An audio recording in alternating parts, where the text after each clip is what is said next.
Bonjour Sarah, parlez-nous d'un Modou. Bonjour. Un Modou, c'est une association qu'on a créée en 2014 avec 6 étudiants de ma classe. Ce qu'on voulait, c'était apporter un soutien financier, matériel et humain à d'autres associations humanitaires. Pour chaque nouveau projet, ce qu'on voulait, c'est se rendre sur place pour participer aux constructions et aussi s'assurer du bon déroulé des travaux jusqu'à ce qu'ils soient terminés. Quelle a été votre première mission? Notre première mission, elle a eu lieu au Vietnam au cours de l'année 2015, en mai plus précisément, et nous nous sommes rendus dans la province de Cam Vinh, dans le sud-est du pays.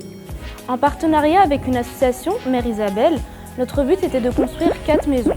Ces 4 maisons étaient destinées aux familles les plus modestes du village. Notre rôle là-bas était de s'occuper des tâches les moins compliquées sur les 4 chantiers pour permettre aux ouvriers d'avancer le plus vite possible. Terrasser, soulever les briques et ravaler n'ont plus aucun secret pour nous. Moi, personnellement, j'avais une affection particulière pour le bêchage. C'était beaucoup de fierté de voir les maisons se construire petit à petit, beaucoup de bonheur de savoir que ces familles seraient bientôt logées.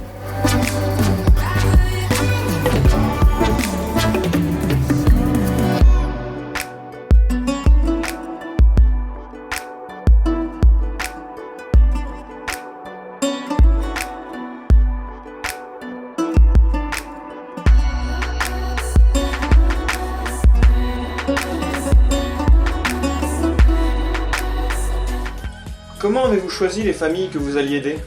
La sélection de ces familles s'est opérée via la Croix-Rouge locale. Et c'est d'ailleurs cette Croix-Rouge vietnamienne qui nous accueillait, nous logeait et nous nourrissait durant ce séjour. Le dernier jour, on a même eu l'occasion de partager avec les 4 familles pour lesquelles on a construit les maisons un dernier repas qui avait un léger parfum de revoir. Un dernier repas riche en émotions qui a probablement fait naître en nous l'envie de continuer et de défendre à nouveau un projet humanitaire cette année. Et pour l'année 2015-2016, un Modou fait quoi? Cette année, notre association s'est agrandie et on accueille désormais 22 membres. 22 membres qui mèneront 3 projets différents.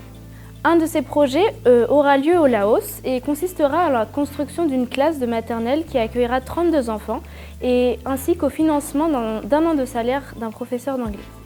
Un second au Bénin qui lui consistera en la rénovation d'une école, l'apport de fournitures scolaires et ainsi que la mise en place d'un échange avec une école primaire bas-normande. Et enfin, le projet au Népal, dont je fais partie. Comme beaucoup le savent, le Népal a été très sévèrement touché par les séismes d'avril et mai dernier. Des séismes d'une violence inouïe qui ont fait des dégâts considérables dans le pays. Notre projet cette année nous enverra vers Balou-Karka, un village de 63 maisons et 400 habitants, dont 80 enfants habités par l'ethnie des Tamang, qui a été touchée par ces séismes.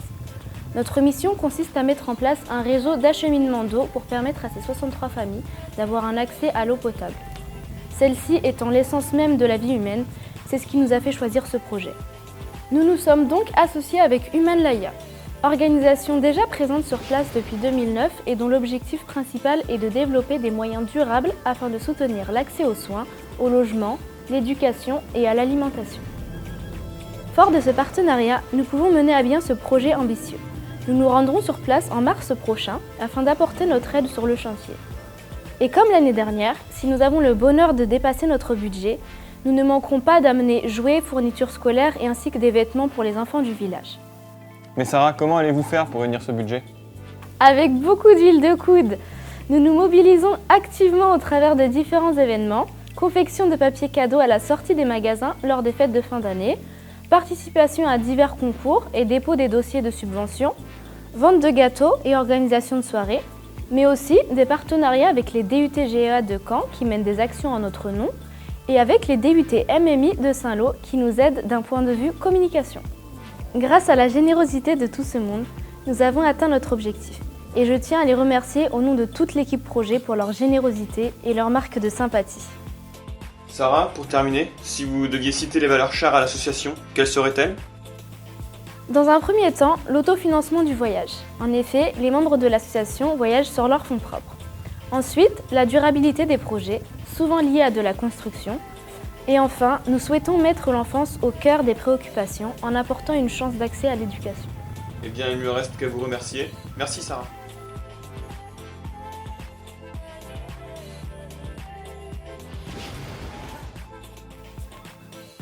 Et coupé. Vous êtes pas synchro. Pose à côté de